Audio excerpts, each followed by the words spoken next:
hit the record button. And I will also keep an eye on the waiting room door. So when more people arrive, I'll go ahead and let them in. But I want to be sensitive to everybody's schedule. So let's go ahead and start the meeting.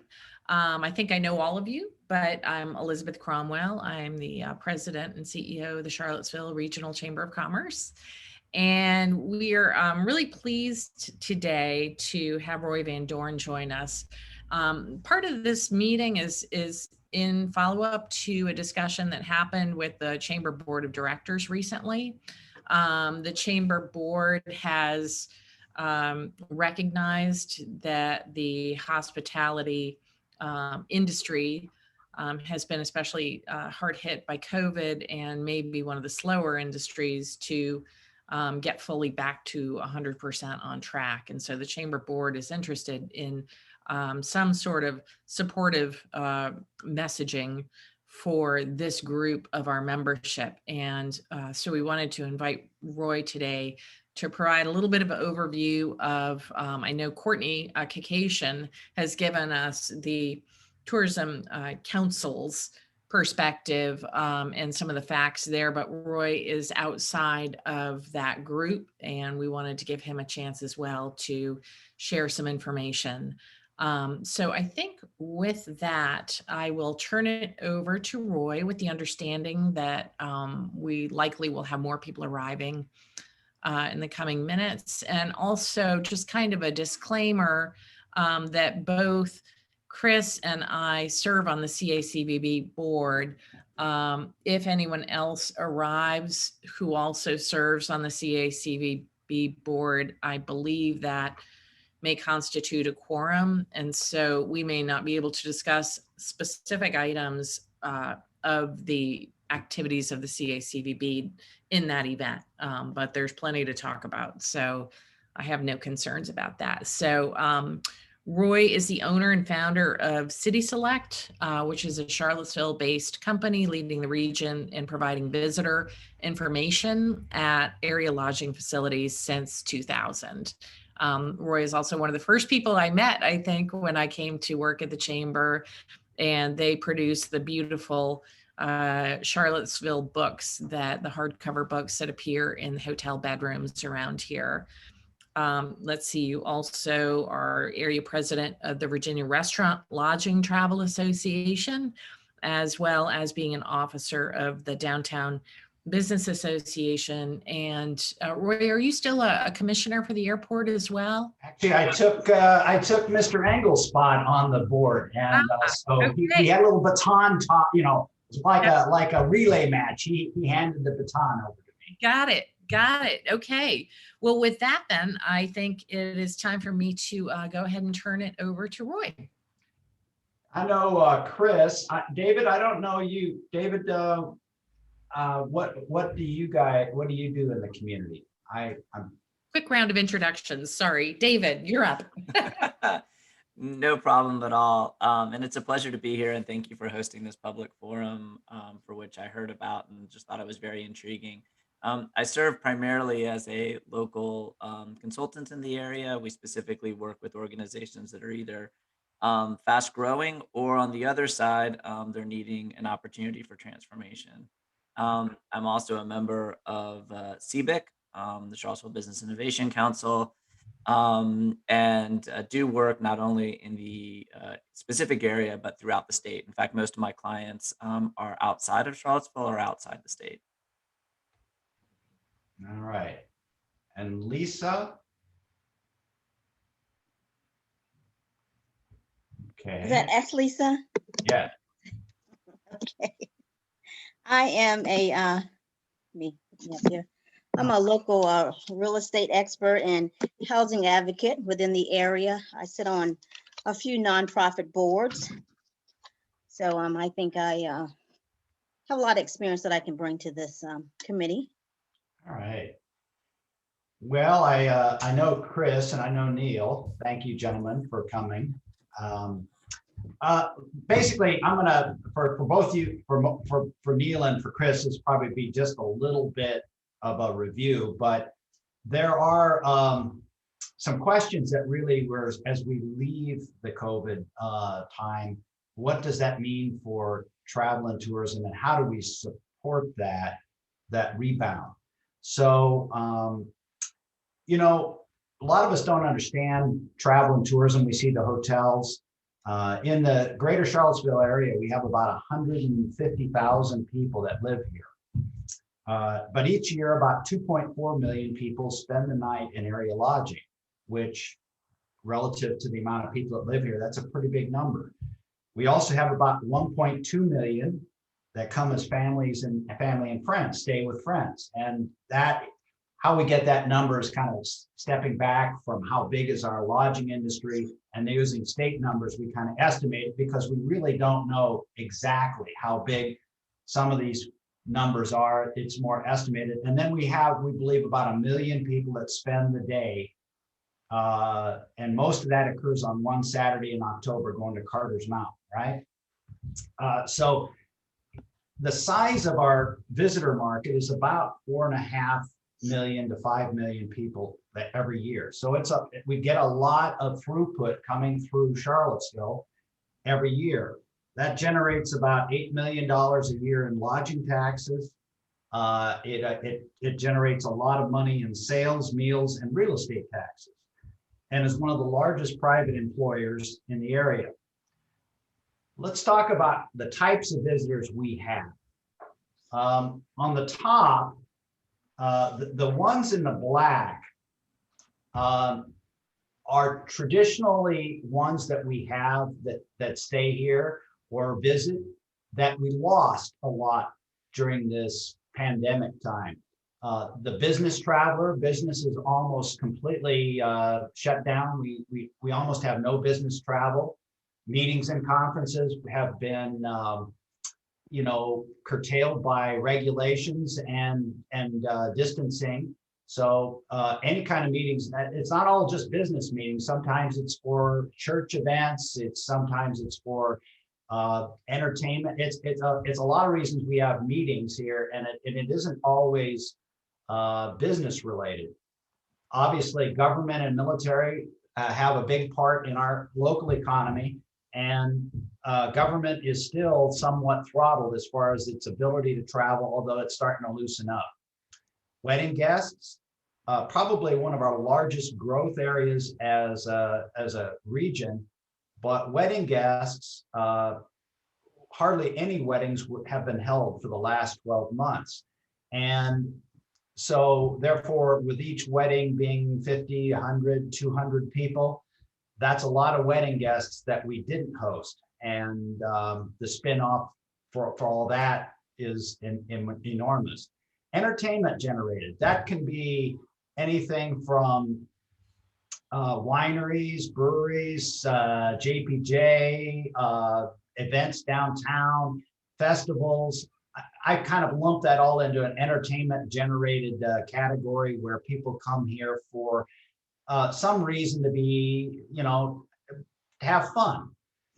Then you have UVA, the whole academic world, staffing, different events that happen at UVA. You have prospective students, and then you have sports. Some of the sporting teams stayed here, but the fans, the attendance, JPJ, we had no basketball fans, we had no football fans. We all know the impact that that's had on our community, and frankly, friends and family.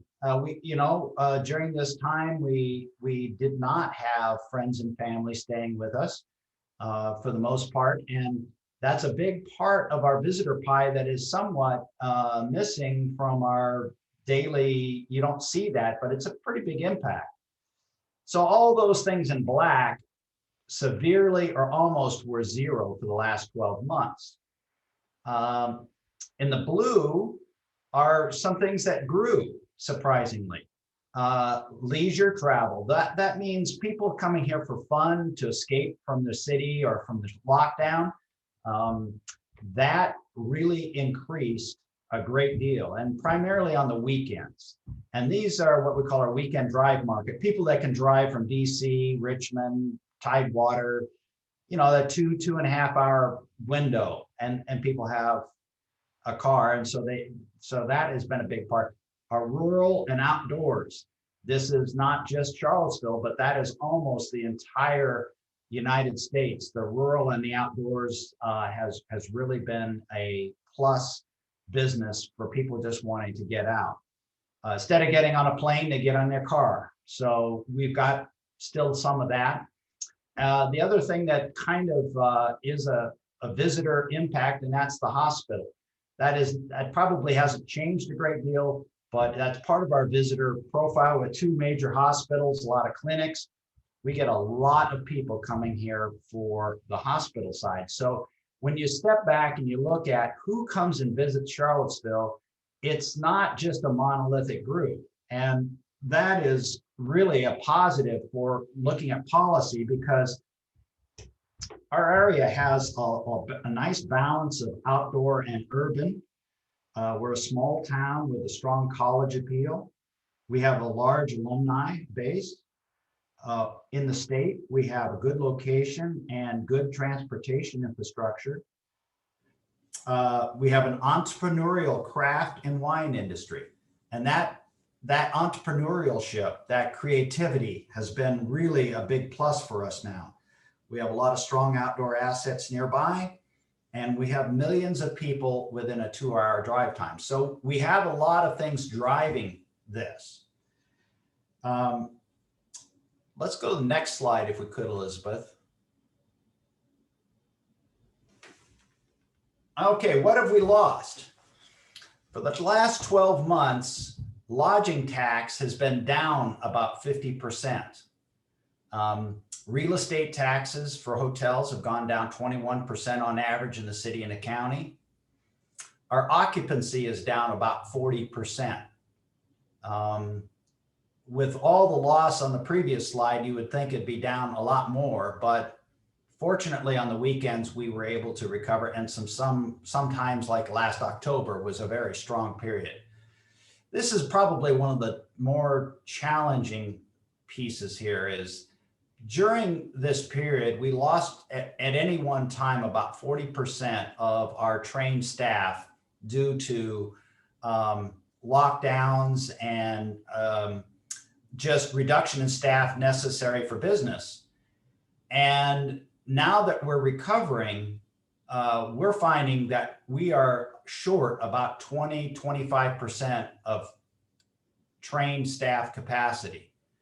And that is primarily because of a lot of people that were laid off found occupations outside of hospitality.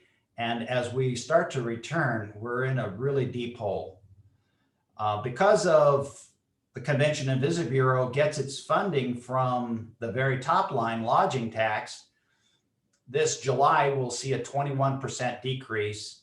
And if nothing happens, we'll see from today a 40% decrease starting July 2022. We also lost 2 hotels. We lost the Inn at Doorn and we lost the Red Carpet Inn. People don't realize that, but that's well over 300 rooms that we lost in the marketplace. We have 2 new hotels coming, but the net gain is we lost about 100 rooms. And at Charlottesville Airport, a year ago, we had 26 flights a day. It went down to 4, as Chris knows, and now we're back up around 14, 15 a day.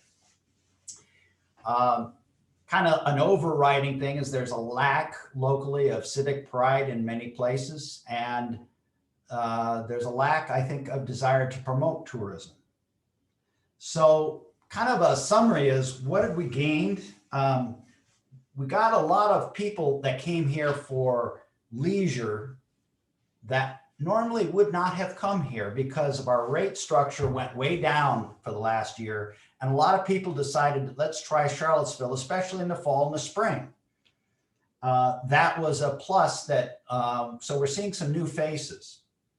And the other thing that hospitality gained was, I think, some respect in the community, because we operated 5 hotels that were there for the COVID, which during times where the university had outbreaks, the hotel industry served as a rubber band to absorb that rather than the hospital systems, and kept them kind of in quarantine safely and well done. And it worked very well.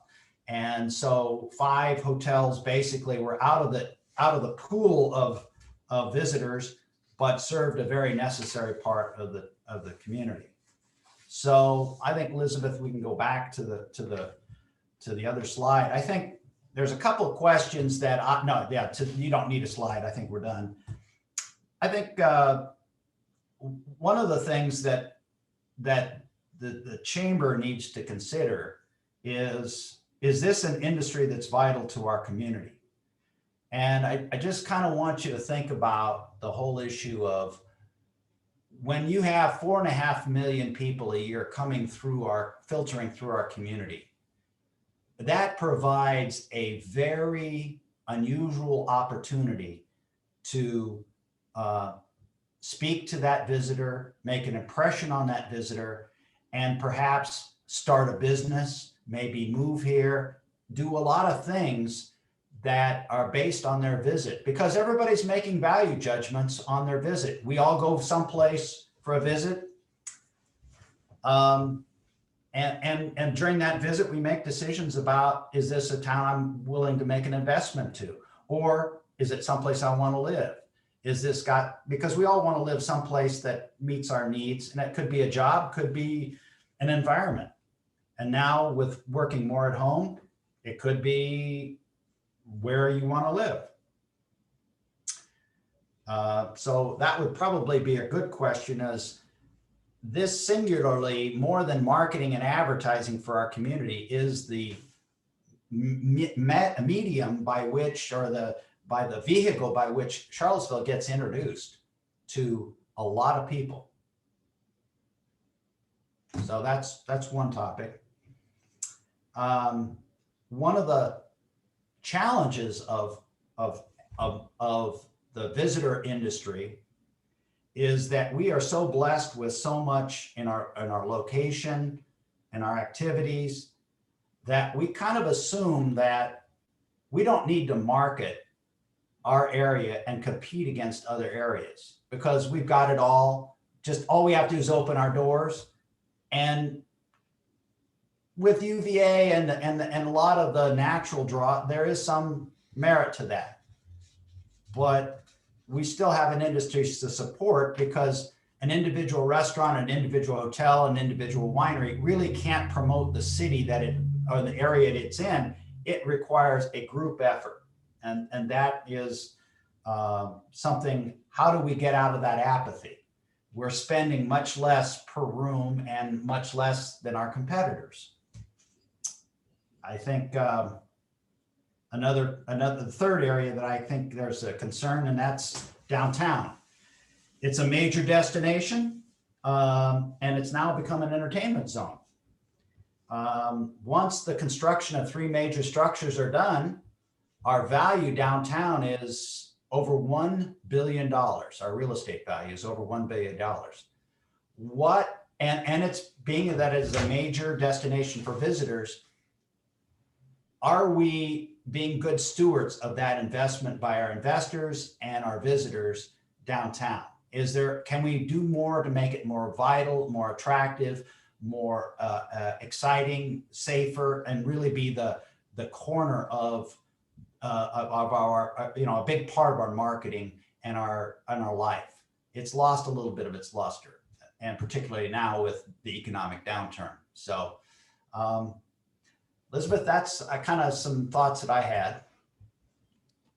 Yeah, I appreciate that. And I had planned on opening this up for some discussion and dialogue following your information. And I see David already has some questions. I will say, sort of ultimately what I hope to get out of this conversation is a recommendation to our chamber board about potentially some language that we can present in support of this industry in general. So I think that's kind of where I'm trying to get us to. So with that in mind, I would like to open it up for discussion. And David, feel free to ask these questions yourself. It's open for discussion at this time. I could read your questions off, but I'd rather you just chime in. Sure. Yeah.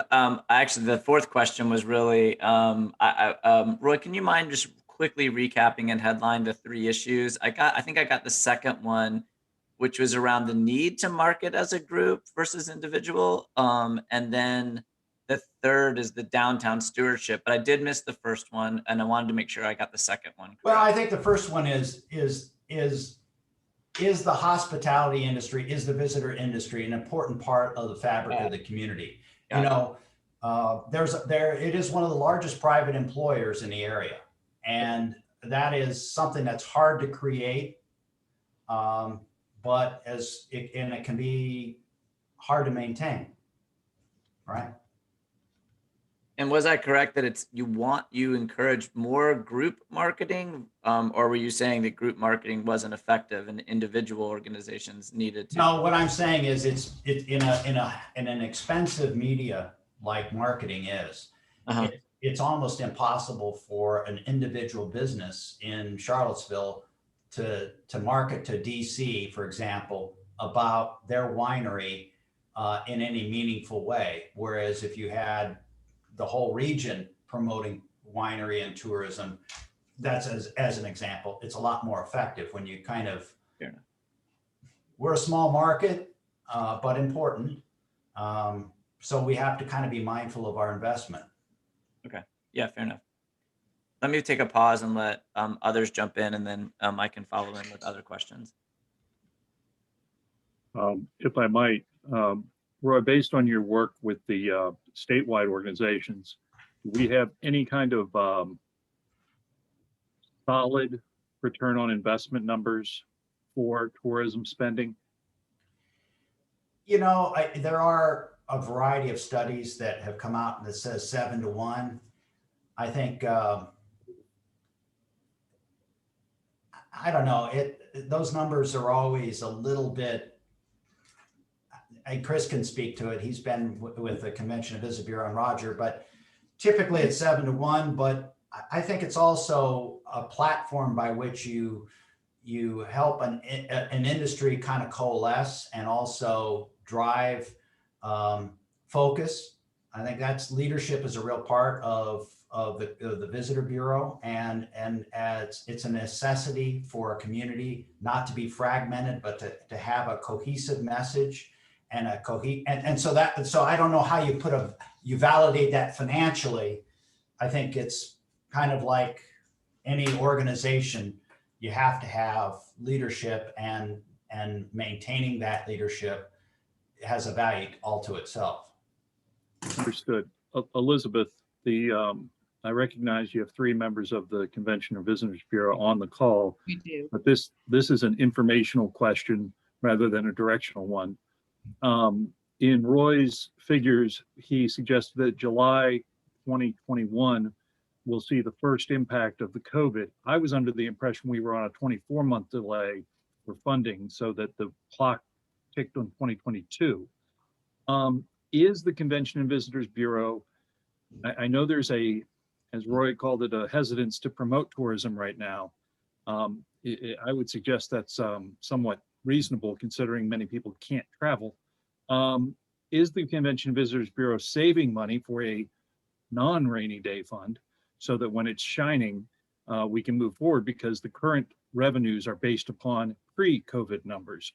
Or I know a previous director got into some challenges because they had too much money sitting in an account. Is there a different plan? And are you thinking that the chamber board should speak to maintaining the level of investment in the Convention and Visitors Bureau? Is that the kind of thing you're looking for? Hey, Elizabeth, can I pipe in real quick? Well, a couple things there. Yeah, please. Hey, I officially call the CACVB meeting to order since we have 3 members here. Okay. Thank you. Is that appropriate, or would it be appropriate for one of us to jump off the call? Either way is okay with me. I'll jump off the call and I'll close the meeting. You sure? Sorry, Chris. No But at problem. least now we're totally legitimate. I'll have to apologize to Roger later. But I think that was appropriate. So your question regarding the funding, it's my understanding that the funding that we pulled back on for marketing was primarily to fly in and fly out cities. And we have been marketing in driving territory. So, and Chris can correct me if I'm wrong about, I think there's a few locations, DC, I think Raleigh might have been one of them. That there's a few locations, Baltimore maybe, where we've been trying to market, but only to a drive-in population.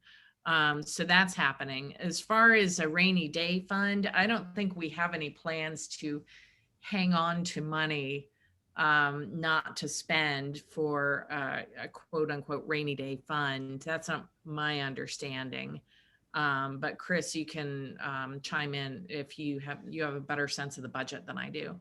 Yeah, good questions, Neil. And you're right. Years ago, there was a significant balance that got accrued that, got significant attention. We currently don't have. I think it's somewhere in the neighborhood of 100,000 that's kind of in that reserve at the moment.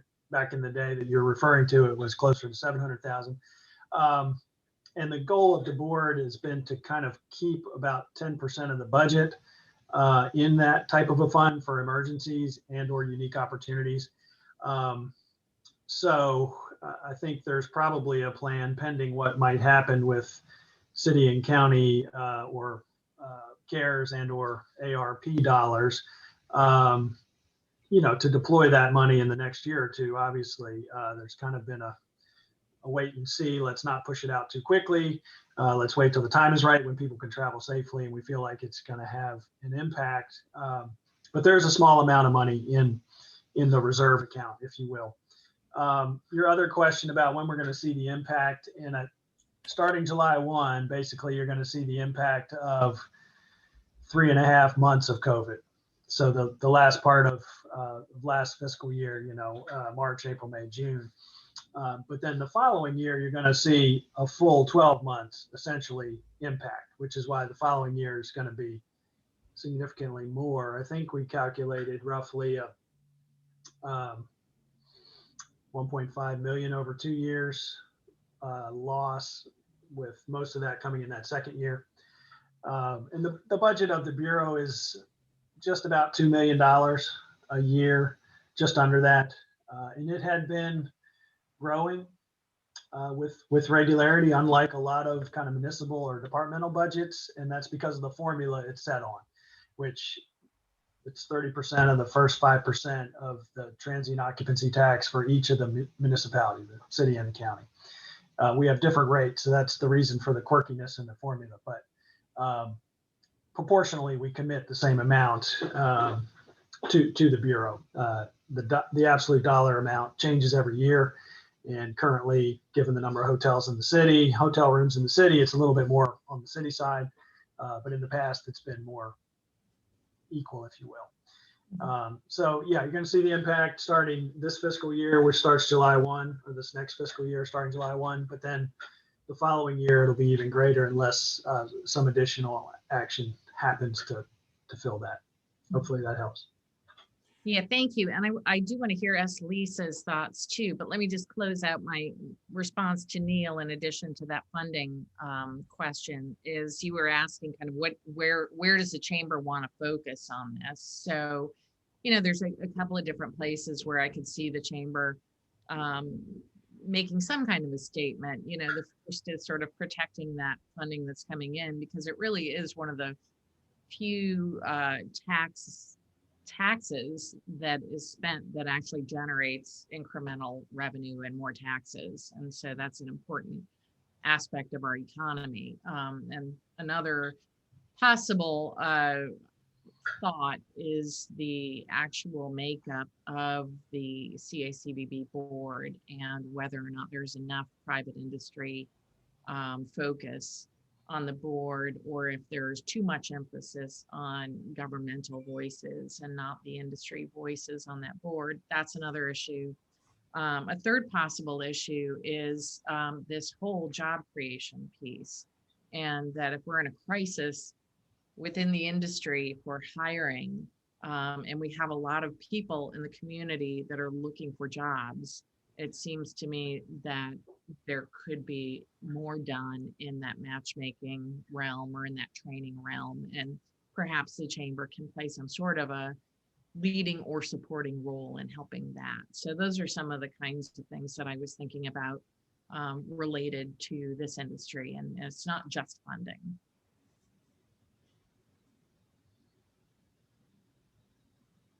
Other thoughts? Lisa, I think I interrupted you at some point earlier. I apologize. No worries. If Roy could elaborate a little bit more on some of the reasons, such as lack of civic pride and lack of desire to promote. Do you see for the lack of desire to promote any other reasons besides the inability to travel? You know, I think that we, and I say we, I'm in this group too, that happens. You get apathetic a little bit based on, we're a city that has traditionally been a town of plenty. We've always had a stable economy. We've kind of taken for granted some of the hard work of some of our entrepreneurial chefs and restaurants and wineries and breweries and music and kind of the bounty we've had in the area. And for the most part, we opened our doors and people came here, and you know, life is good. But you know, people just assume that if you just open your doors, you know, you will be successful. But it's a changing world. You look at shopping, you look at retail, you look at a lot of things. You look at what's happened with the pandemic, what's happened at UVA. What we assume will always be there won't always be there. And so I think there's a lot of apathy by our citizens who feel that we've got enough tourism and it's just right, or we have other things that kind of get in the way of our priorities. And tourism is kind of one of those things we know, but don't always put a lot of emphasis on, because it'll survive and do well.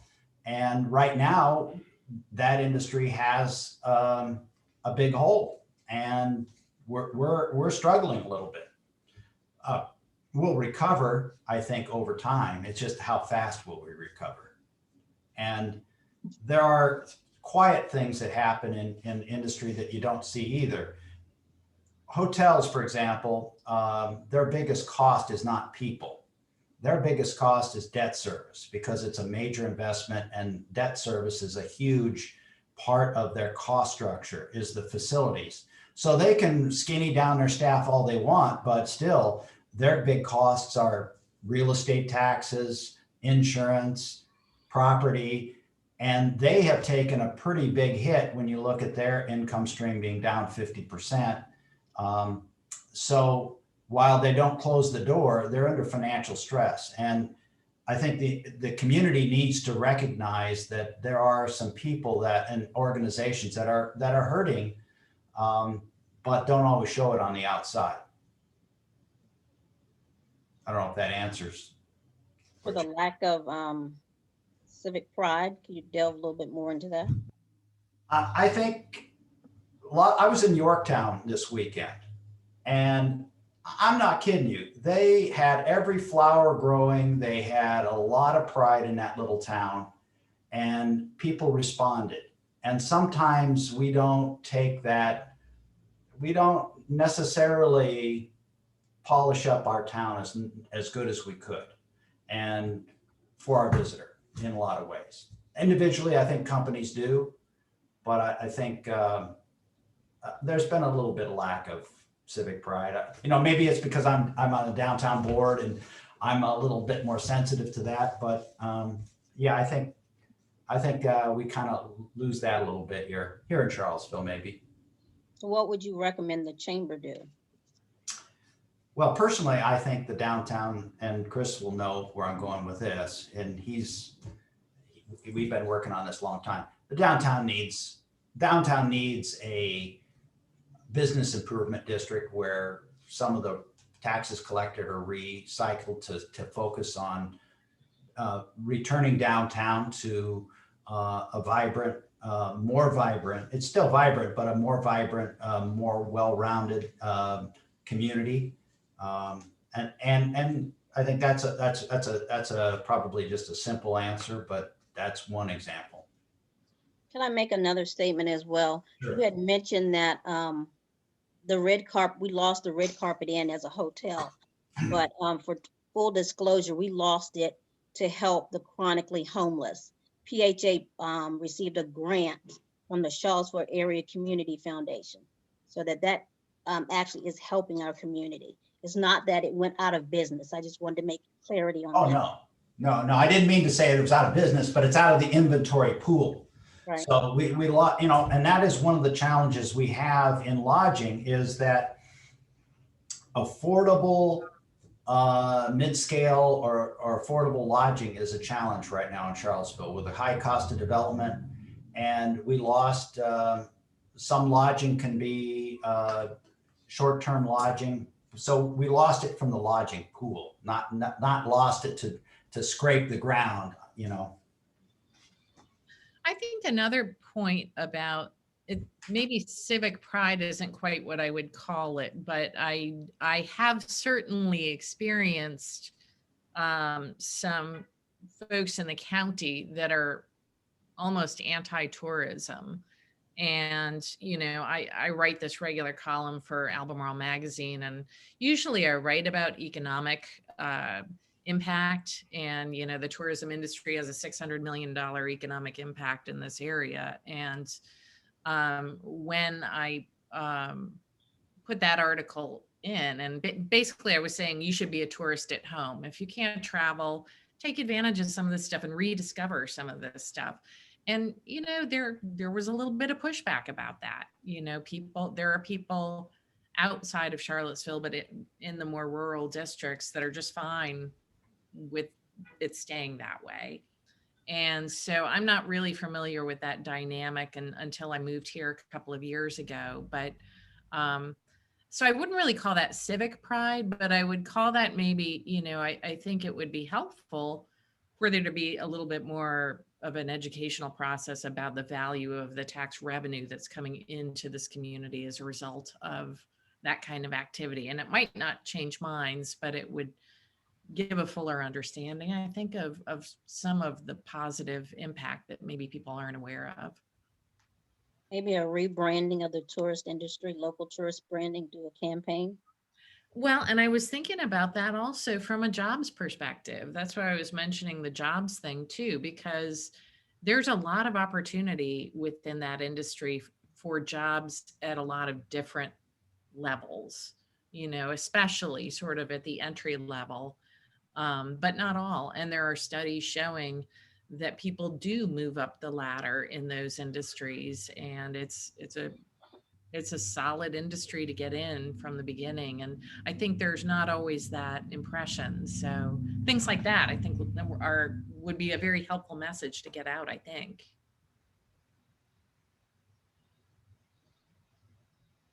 I had a couple of questions, and I was starting to sort of think through the great topics that have been raised and framed by Roy and others. And I started to think about the brand side and then the sort of destination infrastructure side.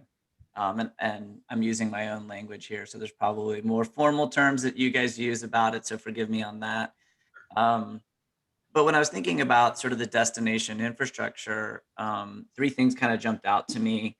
Uh, uh, One is that Monticello and Thomas Jefferson, it's my understanding that some of the tourism to Monticello have been in decline for a couple of years. By the way, that's completely anecdotal. I have no That's true. no, so your data, and I don't doubt a pandemic acute response to tourism, but I'd be curious to know what the 2 to 3 year cycle of tourism in the area is because of the sort of post Hamilton, post Sally Hemings, Thomas Jefferson decline of that infrastructure destination asset. I also think about the absence of a river district, which is very unique to have a river through a town and no river district.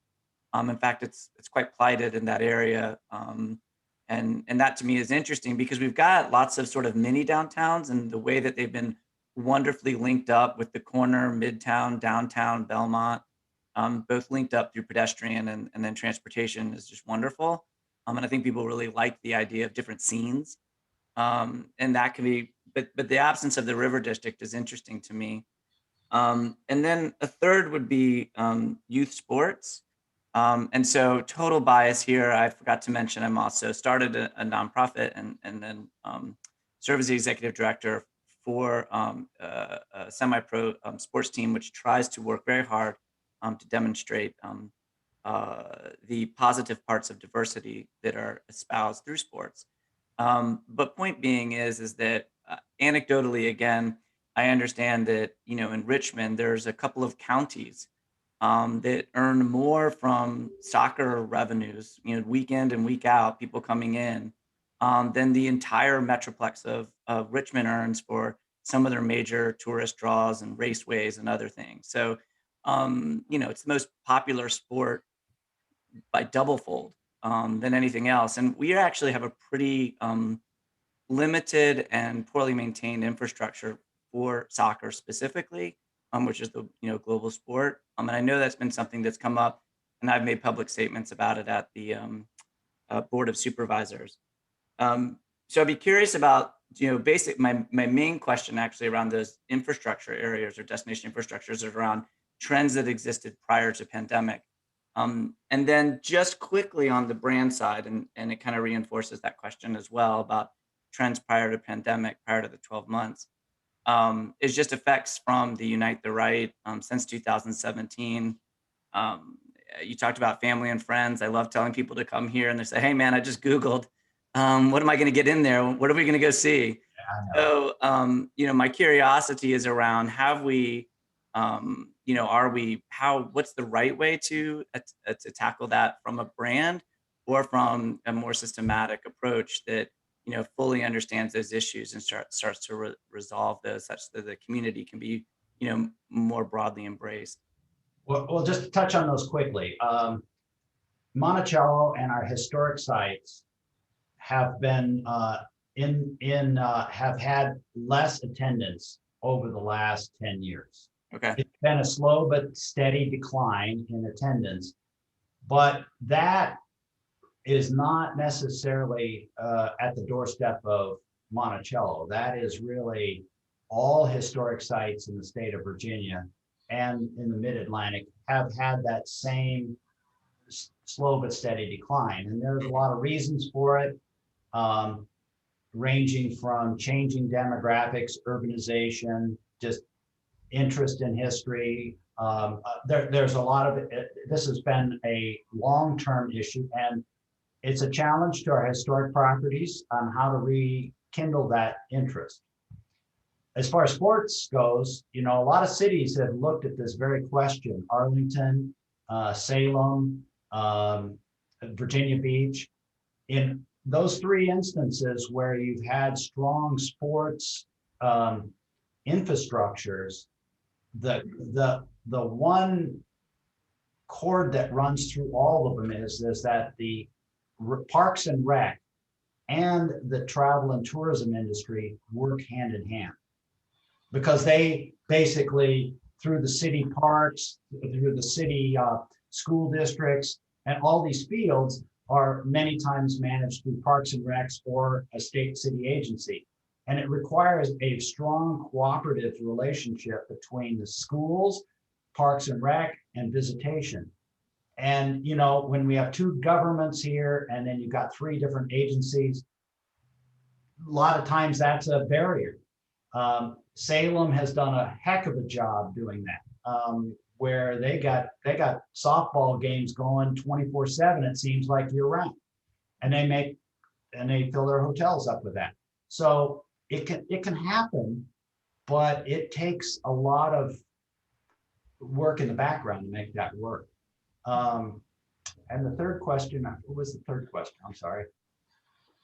You didn't touch, and not that you have to touch on them all, but you didn't touch on River District or the brand. Oh, But it's yeah. okay. Mhm. Well, I echo your answer, question. Why we don't embrace the Rivanna, other than it's a volatile river at times. That is a challenge. I mean, one time you can look like it barely, you can see the rocks, and then the next time step back because it's going to sweep you away. So when you have kind of a river that's yeah, why there's not restaurants and fun places to kind of hang out at the water, a good question to me. I don't know. Neil, maybe. The answer to that question is regulation, and some of it is very good regulation for the preservation of the streams and the river. The answer to your other question is also regulation. If you travel south on 29, right before you get to the Nelson line, John Grisham put up a ballpark that is a great ballpark. My son played there, and the county forbid him to put lights on it. They forbid soccer from having lights on their fields. My daughter played soccer in somewhere between here and there and off of 64, and they had 30 fields lit. You're right. That was an infrastructure spending that they put in these full cutoff lights, and they took over floodplain, and it was a great place. And they played 24 hours a day, Roy, because they had the lights to play. Yeah.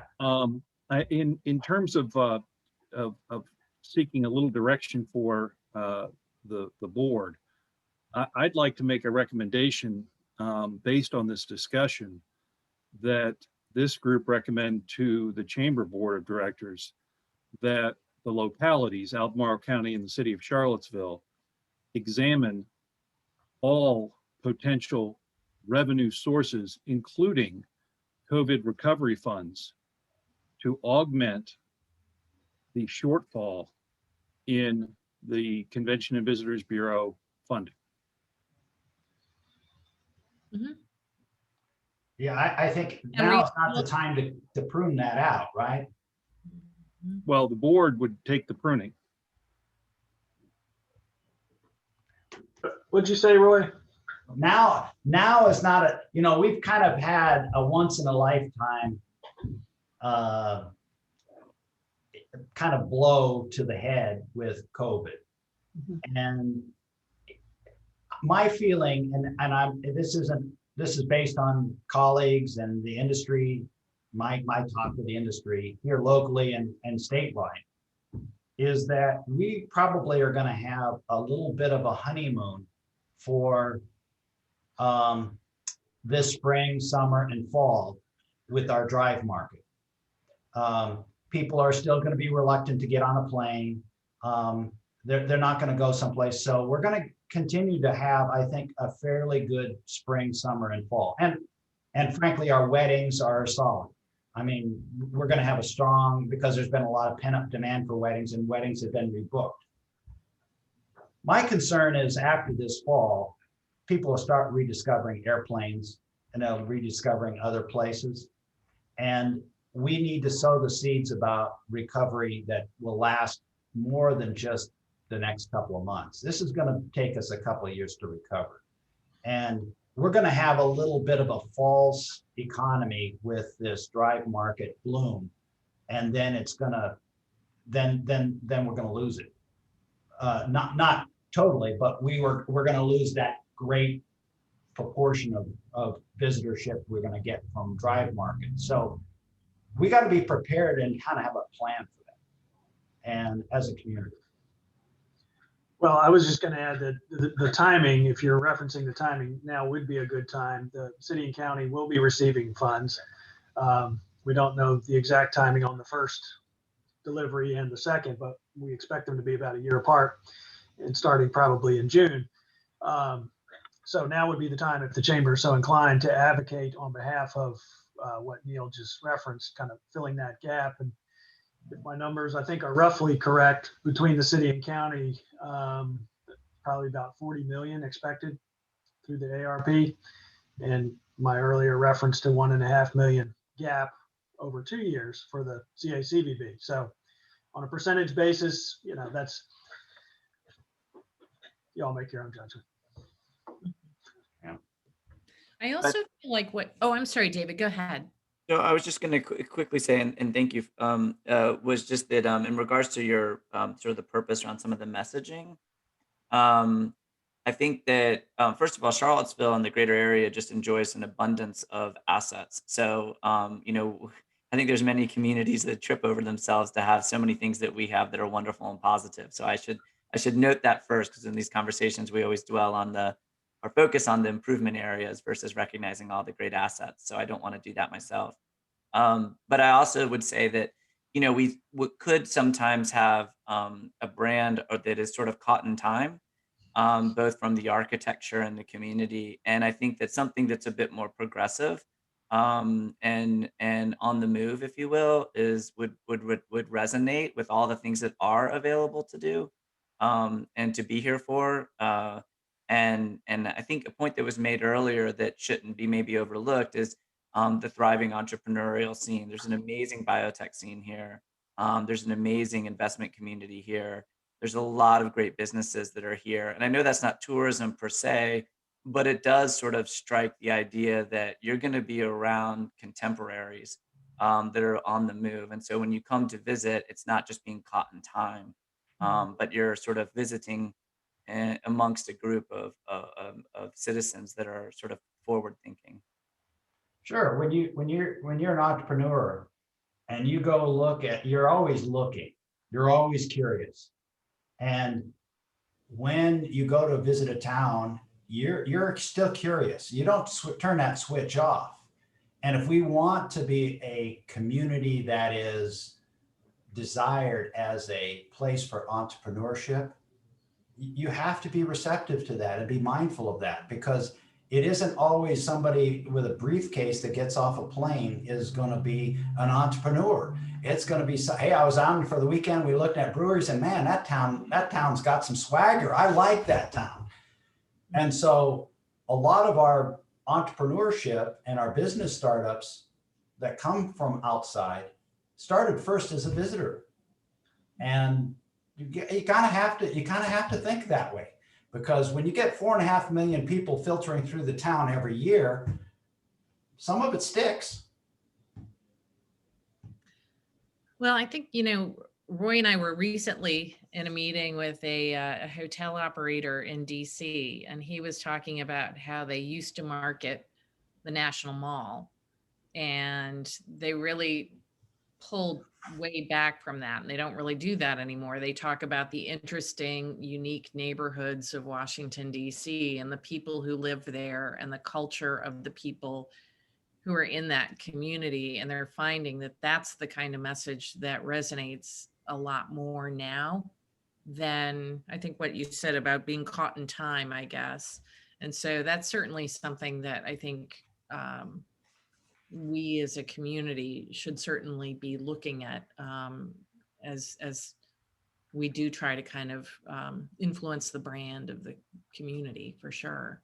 But I think for the purposes of today, it sounds like there's some agreement that I may go back to my board and suggest, and I'll refine the language, but the language that Neil suggested, that somehow the municipalities augment the tourism budget to help offset the losses that are coming down the pike, in order to get that industry going further again, to build more employment opportunities. I'm really sort of stuck on that jobs issue, but I really think that's an important part of what we do as a chamber.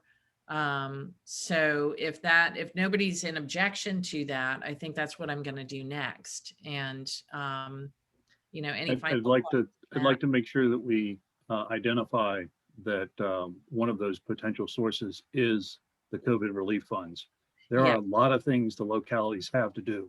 Right. And this can be pointed directly to COVID impacts. So it allows for the nexus to be used for this product, whereby there are other demands that our localities have, including affordable housing, including transportation. And I would not want to put those in competition. So by utilizing those COVID funds, they can't really be used for those other things, but by using those instead of backstopping from the general fund, you prevent some of those choices and decisions arguments. That would be my main opposition, is what are we taking away from? Mhm, mhm. It doesn't have to be a takeaway. No. Well, I think that would be a clear message that needed to be communicated. Well, why don't I do this? If it's all right with you, Neil, maybe you and I can do a little wordsmithing on that message. I'll send it back out to this group, see if the group feels comfortable with it. And if so, I will move it forward to the rest of my board. And that may not be the entire thing that the board says, but it will certainly be a key part of the communication from our board of directors, if that suits all of you. Cool. Cool. I apologize if you're hearing hammering. We've been doing some demolition in the building, but we're going to be ready for a beautiful new first floor when you come back here next. So when is in-person meetings for the, when are we going to go meet at different places, Elizabeth? Do you have we haven't made a big announcement about this yet, but if everything continues on track the way it is, we are encouraging our committees to pursue in-person meetings outdoors after May 1st. Some of them will, some of them won't. I know the state limit, I think, is 100 people outside, but we're going to keep a very close tab. And I'm not sure if the city is going to have an overlay of restrictions above and beyond that. So we're not doing any big events anytime immediately, but we may very well resume our committee meetings outside for the next few months. So I'm glad the weather is nice. Cool. So, well, thank you, Roy. It was great to have all the information, and we do have this meeting recorded, as I said, so we will be putting this out to board members and other members of the chamber who may be interested in the conversation. So thank you so much for your time, Roy, and for the rest of you. Any last comments for the group? Thank you so much. Thanks. Thanks, team. Appreciate your time.